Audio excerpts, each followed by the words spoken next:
जय मसीह प्रिय परिवार, आप सबका स्वागत है परमेश्वर के पवित्र तंबू में। आप ऑस्ट्रेलिया में रहते हैं, आप चाइना में रहते हैं, आप जापान में रहते हैं, आप प्यारे भारत देश में रहते हैं, आप जहां भी रहते हैं, आप कहें प्रभु मैं आपके तंबू में आ रहा हूं। आप मध्य प्रदेश में रहते हैं, आप जम्मू कश्मीर में रहते हैं, पंजाब में रहते हैं, आप जहां भी रहते हैं, आप कहें प्रभु यीशु मैं आपके तंबू में आता हूं। हालेलुया। एक बहन बेचारी 3 घरों में काम करती, एक जगह सुबह को, एक दोपहर को और एक जगह रात को कहीं बर्तन साफ करती, घरों की सफाई करती और ऐसे बहुत काम करती। एक दिन उसका एक्सीडेंट होते होते बच गया। उसने 2 दिन प्रभु को उपवास रखकर धन्यवाद दिया। प्रभु ने उसकी बेटी का किसी एक अच्छे कॉलेज में एडमिशन कराया। उसने 3 डेज उपवास रखकर प्रार्थना किया, धन्यवाद दिया। तो आप जो कुछ यीशु मसीह के सामने रखते हैं, यीशु मसीह पलट कर देता है। आप उसके तंबू में रहेंगे, ना भूख सताएगी, ना प्यास सताएगी, ना डर लगेगा।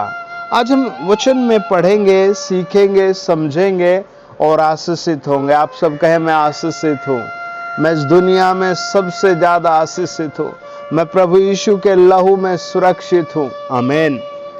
अगर आप चैनल पर पहली बार आए हैं तो आप चैनल सब्सक्राइब करें, वीडियो दूसरे भाई बहनों को भी भेजें, ज्वाइन करें और सेवा में विशेष दान भेजे, दशवांश भेजे, अपनी प्यारी भेंट भेजे, प्रभु के काम को आगे बढ़ाएं।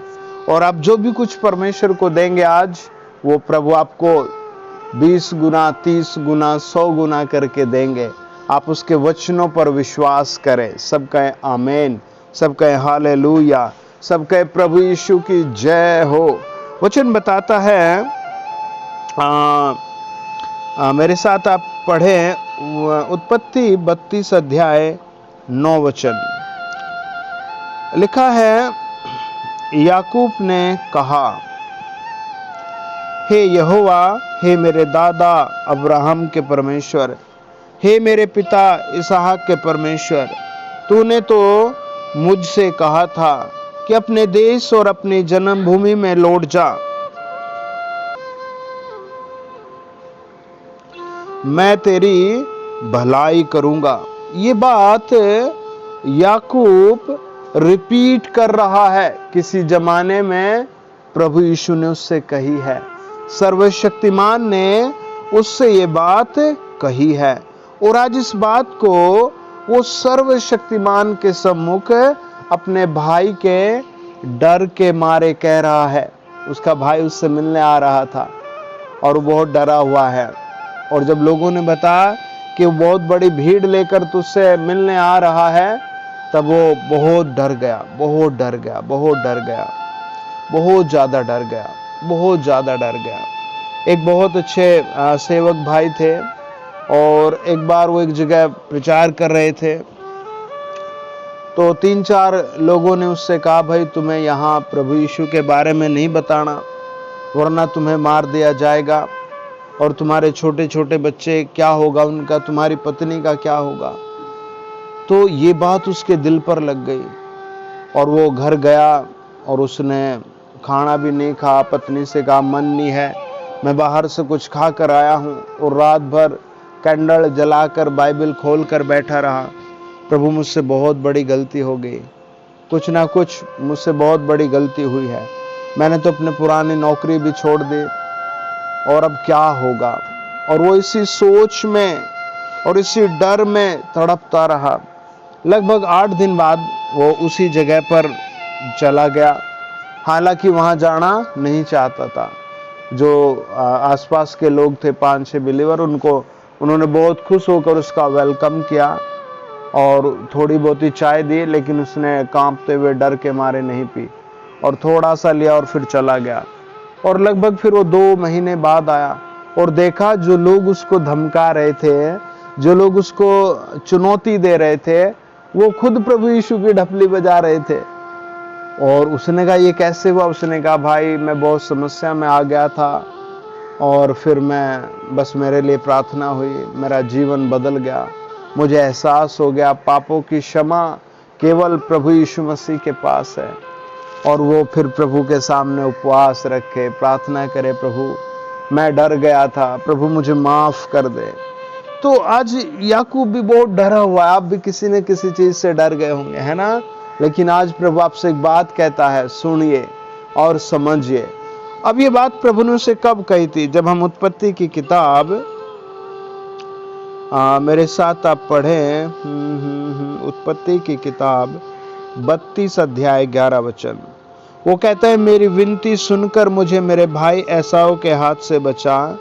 मैं तो उससे डरता हूँ, कहीं ऐसा न हो कि वह आकर मुझे और माँ समेत लड़कों को भी मार डाले। वैसे प्रभु के सामने प्रार्थना करता है, रोता है, गिड़गिड़ाता है और परमेश्वर के सामने दुहाई देता है ना? अब हम पढ़ते हैं, प्रभु ने उससे बात कहाँ कही थी कि मैं तुझे नहीं छोड़ूंगा, मैं तुझे आशीष दूंगा, मैं तेरे साथ रहूंगा। आप मेरे साथ पढ़े उत्पत्ति की किताब 28 अध्याय, उत्पत्ति की किताब 28 अध्याय और 14-15 वचन को पढ़ेंगे। लिखा है, तेरा वंश भूमि की धूल के किनकों के समान बहुत होगा और पश्चिम, पूरब, उत्तर, दक्षिण चारों ओर फैलता जाएगा और तेरे वंश के द्वारा पृथ्वी के सारे कुल आशीष पाएंगे। और सुन, मैं तेरे संग रहूंगा और जहां कहीं तू जाए वहां तेरी रक्षा करूंगा और तुझे इस देश में लौटा ले आऊंगा और अपने कहे हुए को जब तक पूरा न कर लूं तब तक तुझको न छोड़ूंगा। तब याकूब जाग उठा और कहने लगा, निश्चय इस स्थान में यहोवा है और मैं इस बात से अनजान था। वो कहता, मैं इस बात से अनजान था, है ना? लेकिन वास्तव में परमेश्वर यहाँ है। मैं फिर कहता हूँ, आप जिस देश में भी सुन रहे हैं, आप जहां भी हैं, यीशु मसीह आपके साथ वहां खड़ा है। परमेश्वर के दूत खड़े हैं, स्वर्गीय तंबू आपके ऊपर आ रहा है। आपकी भूख प्यास सारी चीजें, सारी कमी घटी पवित्र आत्मा पूरी करेगा। हालेलुया। हम जब उत्पत्ति 35 अध्याय का 3 वचन पढ़ते हैं, वहां लिखा है, आओ हम यहाँ से निकलकर बेतेल को जाएं।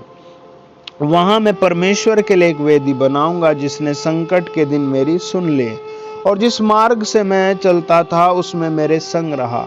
अब वो उत्पत्ति 28 अध्याय में प्रभु की आवाज सुनता है, दर्शन देखता है। उत्पत्ति 32 अध्याय में वो एक बड़े संकट से अपने भाई एसाव से बचता है और अब वो 35 अध्याय में फिर गवाही देता है कि प्रभु ने मुझे कैसे कैसे दुखों से बचाया। एक विश्वासी का जीवन प्रभु बचाता है। आप भी अनुभव करें, परमेश्वर आपको किन खड्डों से निकाल रहे हैं, आपको परमेश्वर प्रभु यीशु किन समस्याओं से उभार रहे हैं।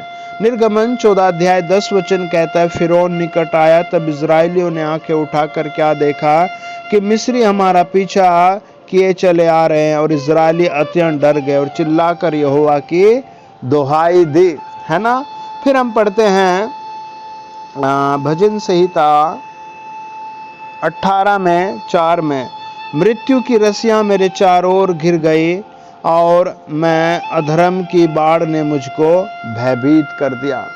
फिर हम पढ़ते हैं भजन संहिता 31 का 13, मैंने बहुतों के मुंह से अपनी निंदा सुनी, चारों ओर भय ही भय है। जब उन्होंने मेरे विरुद्ध आपस में सम्मति की तब मेरे प्राण लेने की युक्ति हुई। फिर ये दो तरह की लाइफ है, एक आपके आउट ऑफ रूम, एक आपके इन रूम, यानी कि कमरे से बाहर का जीवन और कमरे के अंदर का जीवन। आप कमरे के अंदर के जीवन में प्रार्थनाएं करें, प्रभु के वचनों को रिपीट करें, है ना? घुटनों के बल बैठ करके, है ना? मुंह पढ़ करके, है ना?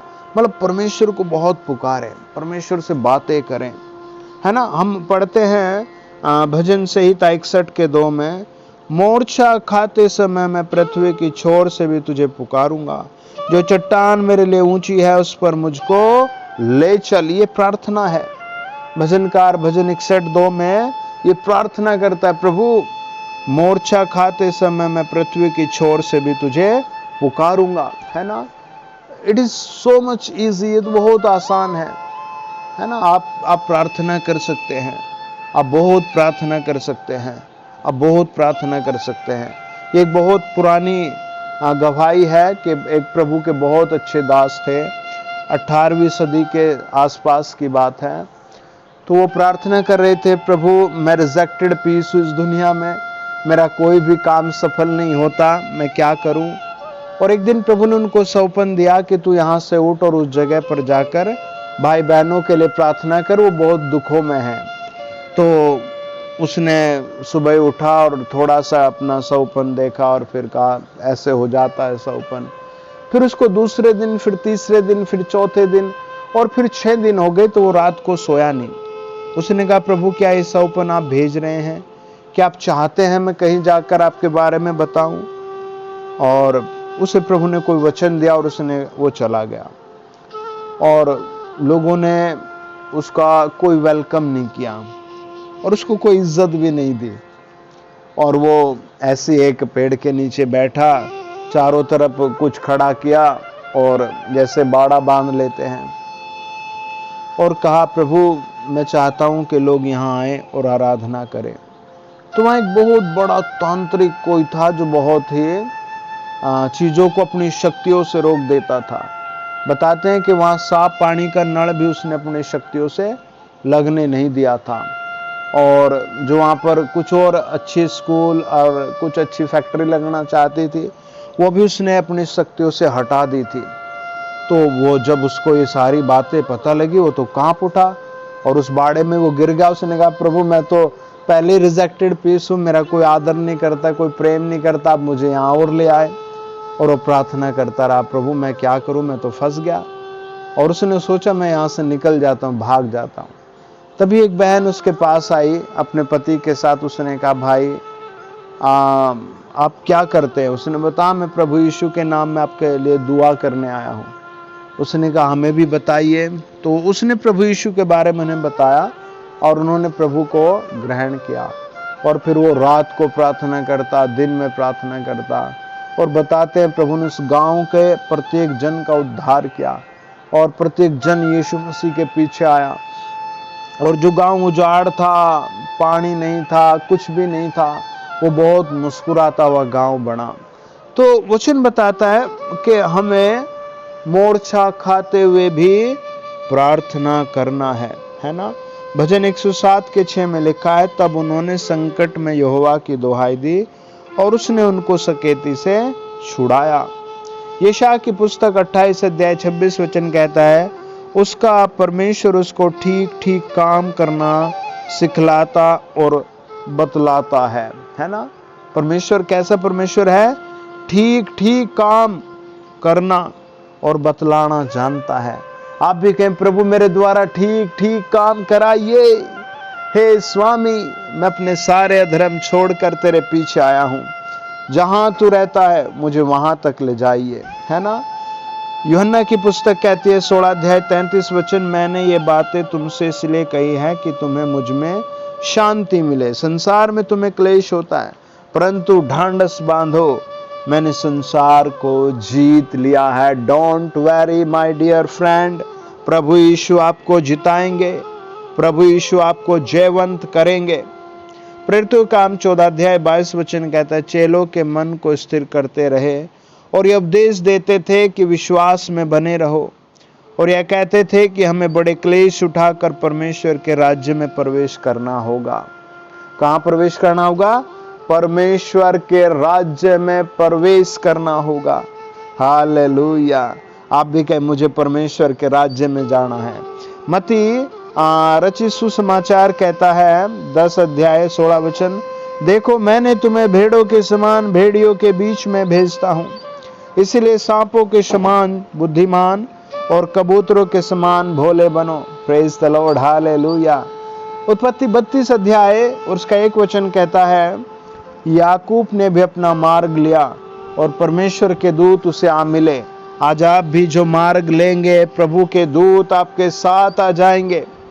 भजनकार भजन संहिता 91:11 में कहता है, वह अपने दूतों को तेरे निर्मित आज्ञा देगा कि जहां कहीं तू जाए वे तेरी रक्षा करे। हालेलुया। भजन 34:8 में लिखा है, यहोवा के डरवैयों के चारों ओर उसका दूत छावनी किए उनको बचाता है। आपके चारों ओर यहोवा का दूत है, वो आपको बचाएगा। इब्रानियों 1:4 कहता है, स्वर्गदूतों से। हालेलुया, है ना। इफिसियों 3:10 कहता है, अब कलीसिया के द्वारा परमेश्वर का विभिन्न प्रकार का ज्ञान उन प्रधानों और अधिकारियों पर जो स्वर्ग स्थानों में प्रकट किया जाए। आप परमेश्वर की ओर से प्रधान हो, अधिकारी हो। आइए प्रार्थना करें। महान परमेश्वर, इस थोड़े समय पर आप आशीष दो, हम थोड़ा सा वचन पढ़ सके। हमारी प्रार्थना, इस चैनल पर जुड़े हर परिवार को आप बहुत बड़ी आशीष दें, बुद्धि की आशीष दें, पवित्रता की आशीष दें, सुसमाचार प्रचार करने की आशीष दें, अच्छे घर की आशीष दें, अच्छी इनकम की आशीष दें। जो भी पहाड़ तेरे बच्चों के सामने है, हम दुआ करते हैं आज वो पहाड़ हमेशा के लिए हट जाए और जंगल और सूखी भूमि प्रफुल्लित हो, मरुभूमि मगन हो, प्रभु केसर के समान फूलने लगे। हम तेरे चरणों में समय को रखते हैं। हर एक भाई बहन पर तेरा हाथ रखकर आशीष देते हैं। क्रूस उठाकर स्वर्ग तक चलता जाए, भटकने ना पाए, गिरने ना पाए, डरने ना पाए। स्वर्गदूत मदद करें, स्वर्गदूत मदद करें। भारत के उन सारे राज्यों में प्रभु आप दया करो जहां पर बाढ़ आई है। प्रभु उन सारे राज्यों में आप आशीष भेजो, उन सारे घरों में आशीष भेजो जिनके पास नौकरी नहीं है। प्रभु आप आशीष दो उन सारे भाई बहनों को जो दुखी हैं, निराश हैं, डरे हुए हैं। यीशु मसीह के नाम से अगले 7 दिनों में हर परिवार की बहुत बड़ी गवाही बने। हे परमेश्वर दया करो, तेरे लहू में ढांप देते हैं। आमीन। सब बोले आमीन। God bless you.